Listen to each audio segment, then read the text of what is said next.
সিরাজগঞ্জের শাহজাদপুরে উপজেলার বগুড়া নগরবাড়ি মহাসড়কের যুগ্মিদহ ও বাঘাবাড়িতে পৃথক দুই সড়ক দুর্ঘটনায় 2 জন নিহত ও 6 জন আহত হয়েছেন। নিহতরা হলেন টেটিয়ারকান্দা এলাকার সেলিমের স্ত্রী নার্গিস খাতুন ও শেলা চাপড়ির মৃত ভোলা প্রামাণিকের ছেলে আরশেদ প্রামাণিক।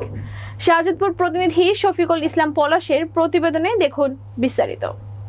আহতদের উদ্ধার করে বাঘাবাড়ি উত্তরবঙ্গ ট্যাঙ্ক লরি সমবায় সমিতি হাসপাতালে ভর্তি করা হয়েছে। প্রত্যক্ষদর্শী ও এলাকাবাসীরা জানায়, শুক্রবার সকাল 11টার দিকে উপজেলার বগুড়া নগরবাড়ি মহাসড়কের যুগ্মিদহ এলাকায় ট্রাকের সাথে অটো ভ্যানের মুখোমুখি সংঘর্ষে অটো ভ্যানের যাত্রী নার্গিস খাতুন ঘটনাস্থলেই নিহত হয় ও অটো ভ্যান চালক আহত হয়।